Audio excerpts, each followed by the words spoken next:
Hello guys, welcome back to my official YouTube channel and I'm your host Salman James.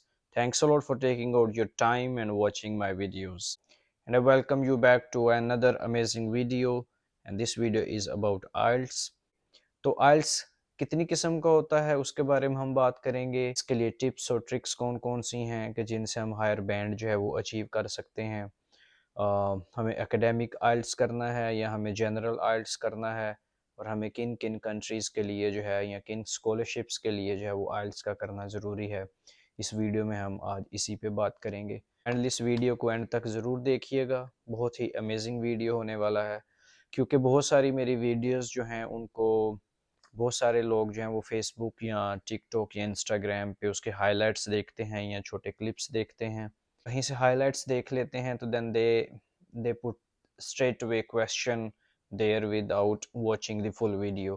क्योंकि mostly मैंने full video के अंदर जो सारी डिटेल है उसमें हमने डिस्कशन की होती है।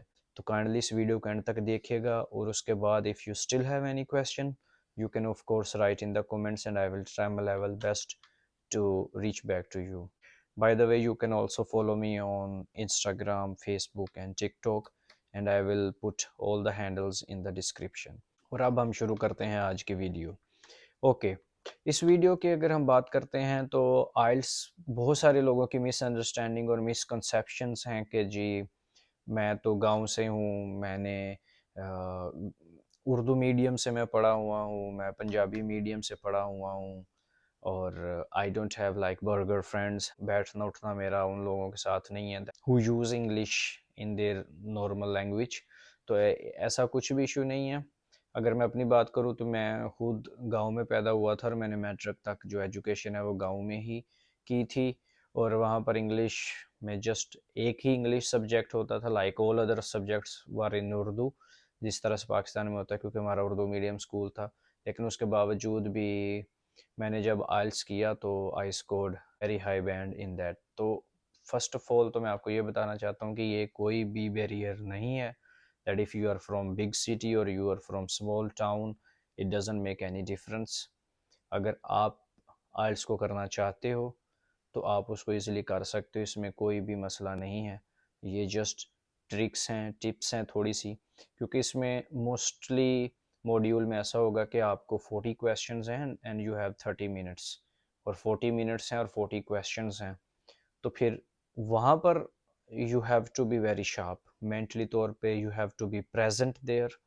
उस वक्त उस मौका के ऊपर आपको प्रेजेंट होना है, रिलैक्स रहना है ताकि आप क्या कर सको, उन क्वेश्चंस को, उस सिचुएशन को अंडरस्टैंड कर सको और उनमें अच्छे बैंड्स जो हैं वो स्कोर कर सको। क्योंकि ये जो इंग्लिश लैंग्वेज टेस्टिंग सिस्टम जो है ये आपको क्या करेगा, ये एक्चुअली आपकी इंग्लिश लैंग्वेज को असेस करेगा, डिफरेंट सिचुएशंस आपको देगा और फिर उन सिचुएशन से रिलेटेड ही आपसे वो क्वेश्चंस भी करेगा और फिर वो असेस करेगा कि आप इन सिचुएशंस को अंडरस्टैंड कर सकते हो कि नहीं। कि जब आप बाहर स्टडीज़ के लिए जाते हो या काम करने के लिए जाते हो, वर्क वीज़े पे जाते हो, स्टडी वीज़े पे जाते हो, तो क्या आप उनकी सोसाइटी में इंटीग्रेट कर सकते हो कि नहीं, वो काम कर सकते हो कि नहीं। इसलिए जो है वो आइल्स बहुत ज़रूरी होता है। आइल्स दो तरह का है, एक तो एकेडमिक आइल्स है और दूसरा जो है वो जनरल आइल्स है। Academic IELTS mostly it's only for those individuals who are going for studies, जो स्टडीज़ के लिए अब्रॉड जाना चाहते हैं, like Europe, America, Canada, Australia, New Zealand और इंग्लैंड। इन कंट्रीज़ में अगर जाना चाह रहे हो आप स्टडीज़ के लिए तो उसके लिए आपको ऑफ कोर्स आइल्स की ज़रूरत है और वो एकेडमिक आइल्स चलेगा। लेकिन जो जनरल आइल्स है वो जो है वो it's for the work visa. जो लोग वर्क वीज़ा के ऊपर जा रहे हैं इंग्लिश कंट्रीज़ के अंदर, उनको जनरल आइल्स जो है वो करना पड़ेगा। या इमिग्रेशन कर रहे हैं टू कनाडा, ऑस्ट्रेलिया, न्यूजीलैंड और इंग्लैंड, अगर इन कंट्रीज़ में आप इमिग्रेशन करना चाह रहे हो या काम के सिलसिले में जाना चाह रहे हो तो उसके लिए आपको जो है वो जनरल आइल्स करना ज़रूरी है। अगर हम आइल्स की बात करते हैं तो इसमें आपकी कौन कौन सी जो है वो इंग्लिश लैंग्वेज स्किल्स जो हैं वो टेस्ट करें। इसके अंदर आपकी जो 4 इंग्लिश स्किल्स हैं वो सब की सब को असेस करेंगे। उसमें आपकी जो है वो लिसनिंग आ जाएगा कि क्या आप उस जो वो बात कर रहे हैं कि आप उसको अंडरस्टैंड कर सकते हो कि नहीं। फिर इसमें आपकी रीडिंग आ जाएगी कि क्या आप वहाँ पे रीड कर सकते हो कि नहीं। फिर आपका राइटिंग आ जाएगा और फिर आपका एंड के ऊपर स्पीकिंग आ जाएगा। तो ये 4 मॉड्यूल जो हैं ये होते हैं आइल्स के अंदर। जो एकेडमिक आइल्स है उसमें और जनरल आइल्स में काफ़ी डिफरेंस होता है, तो अगर मैं दोनों को एक ही वीडियो में कवर करूँगा तो काफ़ी लंबी वीडियो हो जाएगी, इसलिए आज हम जस्ट एकेडमिक आइल्स को ही कवर करेंगे। जो मैं नेक्स्ट वीडियो करूँगा उसमें मैं जनरल आइल्स जो है उसको मैं डिस्कस करूँगा कि वो वर्क वीज़े के लिए चाहिए होता है और इमिग्रेशन के लिए चाहिए होता है, और उसमें थोड़ी सी टेक्निकल इंफॉर्मेशन है जो मैं इसके साथ मिक्स नहीं करना चाह रहा, तो I will make another video जो जस्ट उसी को फोकस करेगी, जिसमें फिर हम इमिग्रेशन के बारे में भी और इन सारी चीज़ों के बारे में भी डिस्कस करेंगे। सबसे पहले हम बात करते हैं लिसनिंग की। लिसनिंग में क्या होगा कि आपको 30 मिनट्स मिलेंगे और 40 क्वेश्चंस होंगे। उन 30 मिनट्स में जो है आपको 4 कन्वर्सेशंस सुननी होंगी, उसके 4 पार्ट्स होंगे, 4 रिकॉर्डिंग्स चलेंगी और उन 4 रिकॉर्डिंग्स को आपने सुनना है और आपके पास क्वेश्चन शीट होगी, उसके ऊपर क्वेश्चंस लिखे होंगे और वो क्वेश्चंस उन्होंने इस तरतीब में लिखे होते हैं कि जिस तरह से रिकॉर्डिंग चल रही है उसी हिसाब से जो है वो क्वेश्चंस के आंसर जो है ना वो आएंगे। तो जो फर्स्ट सबसे पहले रिकॉर्डिंग चलती है वो जो एक ही बंदे का होगा, वो अकेला बंदा स्पीच कर रहा होगा या किसी भी चीज़ को, लेट्स से कि कोई न्यूज़ कास्टर होगा कि न्यूज़ बता रहा है किसी भी चीज़ के बारे में, या कोई स्पीच कर रहा होगा और आपने उसमें से ही उनको आंसर्स करने होंगे। लेकिन जो सेकंड उसके बाद रिकॉर्डिंग चलेगी वो कि दो लोगों के दरमियान में डायलॉग्स हो रहे होते हैं, जिसे हम उर्दू में मुकालमा भी कहते हैं। Like two people are discussing, और वो बिल्कुल जनरल बातें कर रहे होंगे दो लोग, तो उनसे रिलेटेड ही बीच में कोई भी क्वेश्चन जो है वो पूछ लेंगे। लेट्स से कि ए और बी बंदा जो है वो सी के बारे में बात कर रहे हैं या वो वेदर के बारे में बात कर रहे हैं, तो वो जस्ट बातों बातों में बोलेंगे कि जी मैं जिधर से आ रहा था वहाँ तो बहुत सर्दी थी, और दूसरा बोलेगा कि हाँ उधर हमारी तरफ थोड़ा सा सनशाइन था लेकिन टेम्परेचर फिर भी 5 डिग्रीज था, 4 डिग्रीज था, और इस तरह से। तो क्वेश्चन क्या उसमें कर सकते हैं, वो कर लेंगे कि जी वहाँ टेम्परेचर कितना था या वहाँ पर सनशाइन थी कि नहीं थी। दो क्वेश्चन इस तरह से टेक्निकल क्वेश्चंस जो है ना वो कर लेंगे आप, वो चलेगी। उसमें 3-4 लोग जो हैं वो आपस में बातें कर रहे होंगे और वो आपस में डिस्कस कर रहे होंगे। लेट्स से कि सोशल इश्यूज़ के बारे में बात कर रहे होंगे या पॉलिटिक्स के बारे में बात कर रहे होंगे या एजुकेशन के बारे में, किसी भी चीज़ के बारे में, या किसी मार्केट में खड़े होकर उस मार्केट से रिलेटेड बात कर रहे होंगे। तो आपने वो कन्वर्सेशन ध्यान से सुननी है और उसको फिर क्या करना है, आपने उसी से रिलेटेड बीच में क्वेश्चंस आ रहे हो तो वो आपने टिक करने हैं। नंबर 3 होगा, उसमें 3-4 लोग जो हैं वो बात कर रहे हों, लेकिन जो फोर्थ रिकॉर्डिंग आपके पास आएगी वो प्योरली एकेडमिक होगी। लाइक कि वो एक ही बंदा जो है वो स्पीच कर रहा होगा या बात कर रहा होगा, लेकिन उसमें वो जनरल बातें या सोशल इश्यूज़ पे बात नहीं कर रहा होगा, वो प्योर एकेडमिक बात कर रहा होगा, स्टडी से रिलेटेड या इस तरह से जो एकेडमिक लैंग्वेज है, वोकैबुलरी है, उसी उसी से रिलेटेड बात कर रहा होगा, तो आपको उसमें से ही आंसर करने पड़ेंगे। लिसनिंग को हम इम्प्रूव किस तरह से कर सकते हैं? लिसनिंग को इम्प्रूव करने का सबसे जो बेस्ट तरीका है वो तो ऑब्वियसली है कि आप इंग्लिश मूवीज़ देखो और उनको सुनो। कोशिश करो कि उनको ज़्यादा से ज़्यादा सुनो। अब आपको कोई भी रिकॉर्डिंग्स देंगे तो इस रिकॉर्डिंग में जस्ट ब्रिटिश एक्सेंट ही नहीं होगा या जस्ट ऑस्ट्रेलियन एक्सेंट ही नहीं होगा। इस मिक्स एक्सेंट होंगे और वोकैबुलरी जो है वो भी मिक्स्ड ही होगी। यू कैन नॉट डिफरेंशिएट कि ये कोई ब्रिटिश बोल रहा है या कोई ऑस्ट्रेलियन है या कोई न्यूजीलैंड से है, तो वो मिक्स्ड कॉन्वर्सेशन चल रही होंगी, तो आपने इसलिए आपको सारे एक्सेंट्स का जो है वो पता होना ज़रूरी है। आप क्या कर सकते हो, आप इसमें डिफरेंट मूवीज़ देख सकते हो, डिफरेंट रेडियो शोज़, आजकल तो पॉडकास्ट बहुत ज़्यादा चल रही हैं, तो कोई भी पॉडकास्ट जो है वो अपनी गाड़ी में आते जाते वो लगा के सुनते रहा करो, या हेडफोन लगाए और मोबाइल पे वो लगाई जब घर से निकलते हो स्कूल के लिए, यूनिवर्सिटी के लिए, काम के लिए, या वैसे घूमने फिरने। डिफरेंट पॉडकास्ट हैं, आप पॉडकास्ट कोई भी लगा के सुनते रहो और फिर उसको जस्ट सुनना नहीं, उसको गौर करना उसके ऊपर और कोशिश करनी कि उसमें से जो है ना वो पॉइंट्स को नोट करो। उससे भी जो है वो आपकी लिसनिंग एबिलिटीज़ जो हैं वो ज़्यादा से ज़्यादा इंक्रीज़ होती हैं। इसके बाद आ जाता है रीडिंग। रीडिंग में क्या होगा कि रीडिंग में आपको 60 मिनट्स मिलेंगे, लेकिन उसमें 40 क्वेश्चन जो है ना वो आपसे किए जाएंगे और उसमें आपको डिफरेंट पैराग्राफ्स मिलेंगे। आपने उन पैराग्राफ्स को पढ़ना है और उनके नीचे ही क्वेश्चंस किए होंगे, तो आपने उन क्वेश्चंस के क्या करने, आंसर करने। और वो पैराग्राफ्स कहाँ से आ सकते हैं, वो किसी भी न्यूज़पेपर से आ सकते हैं, मैगजीन से आ सकते हैं, बुक्स से आ सकते हैं।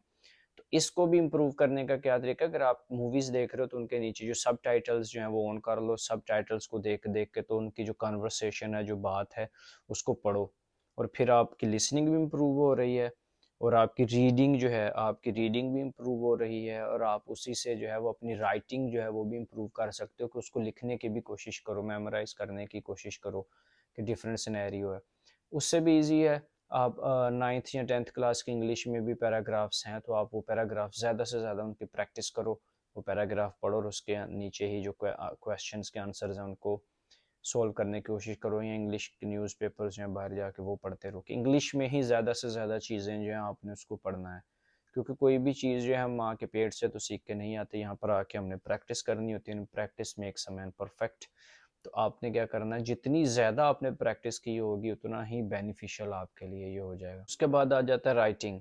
राइटिंग में आपको 2 टास्क मिलेंगे, 60 मिनट्स टोटल होंगे, और उन 2 टास्क में से फर्स्ट टास्क जो होगा वो आपको 20 मिनट का मिलेगा, जिसमें आपको 150 वर्ड्स का ऐसे लिखना होगा। वो आपको कोई भी टॉपिक दे देंगे, आपको उस टॉपिक के ऊपर जो है वो ऐसे लिखना होगा अपने वर्ड्स में, या वो आपको कोई ग्राफ दिखा देंगे कि इस ग्राफ को एक्सप्लेन करो, या कोई आपको चार्ट दिखा देंगे कि इस चार्ट के बारे में लिखो, कोई भी फोटोग्राफ्स भी इवन आपको दिखा सकते हैं कि इन फोटोग्राफ्स के बारे में जो है ना वो डिस्क्राइब करो इन योर ओन वर्ड्स।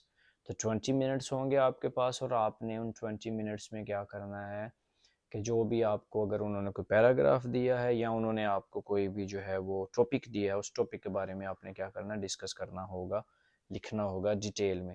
इस इसके इसके अंदर आपको जो है वो अच्छी थोड़ी सी वोकेबलरी अगर आपके पास है, वर्ड्स हैं, तो आपके पास ज़्यादा चांसेस बढ़ जाते हैं स्कोर करने के। लेकिन अगर नहीं भी है तो कोई इशू नहीं है, आप उसको जो आपकी रेगुलर लैंग्वेज में आप यूज़ करते हो, जस्ट सेंटेंस मेकिंग जो है वो आपकी ठीक होनी चाहिए, कि आपने सेंटेंस जो है वो सही बनाए हैं। हाँ, अगर आपने बहुत अच्छी वोकेबलरी यूज़ की हुई है तो ऑब्वियसली उससे उससे उससे थोड़े से आपके जो स्कोर है वो इम्प्रूव हो जाएगा, लेकिन उसका बहुत ज़्यादा इफेक्ट नहीं पड़ता।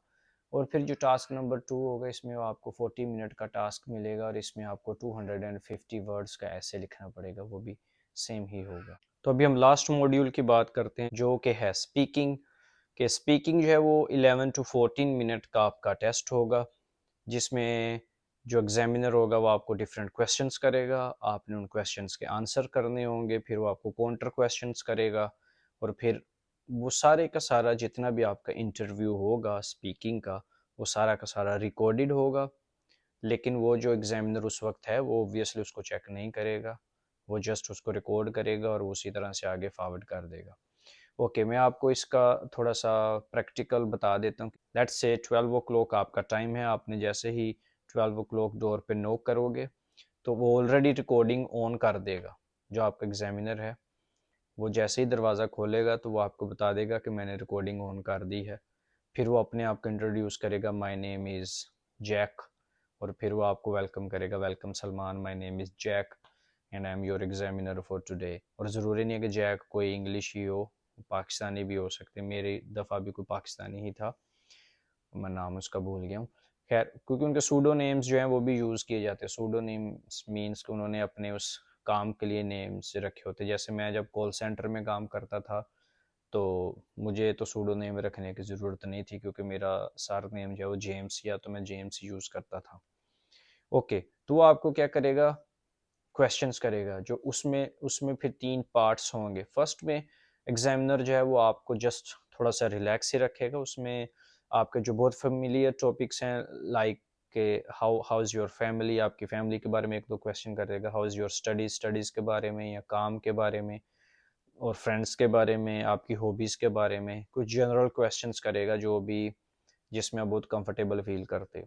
उसके बाद जो है वो फिर आपको एक कार्ड देगा, उस कार्ड के ऊपर टॉपिक लिखा होगा, और फिर आपने जो है यू विल गेट 1 मिनट, आपको 1 मिनट मिलेगा टू थिंक अबाउट इट, उसके बारे में सोच लो, और आफ्टर 1 मिनट उस टॉपिक के बारे में बताना है।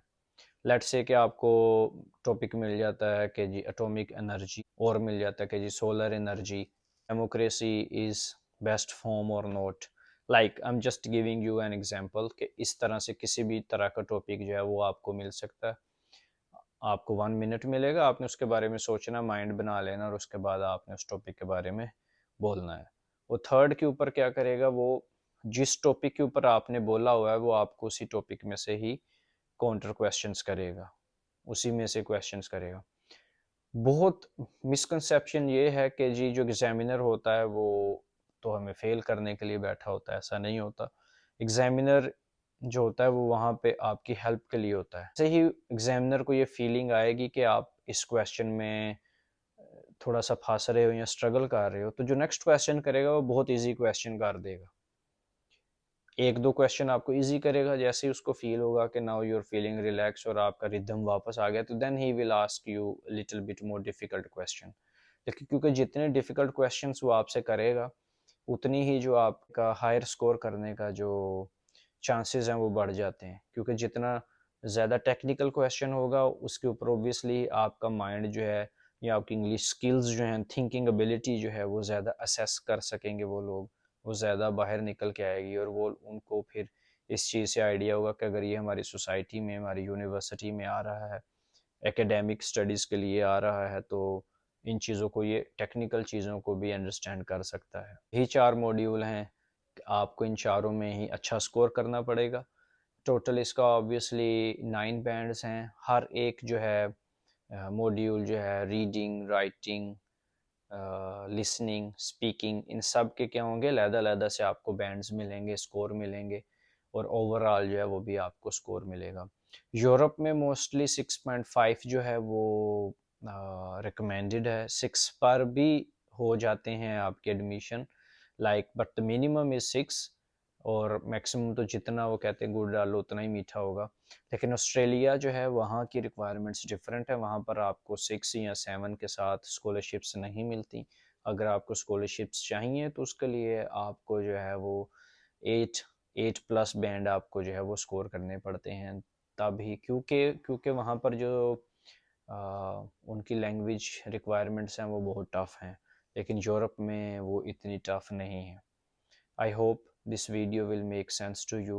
If you still have any question, you can write in the comments. Please इस वीडियो को ज़रूर लाइक कीजिएगा और मेरे यूट्यूब चैनल को सब्सक्राइब कर लें, क्योंकि 36% जो व्यूअरशिप आ रही है वो उन लोगों की है जिन्होंने अभी तक मेरा चैनल सब्सक्राइब नहीं किया। तो काइंडली मेरा चैनल सब्सक्राइब करें ताकि मैं और मज़ीद अमेजिंग वीडियोज़ जो हैं वो आप सबके लिए बना सकूँ। And I will see you in the next video. Take care, bye bye.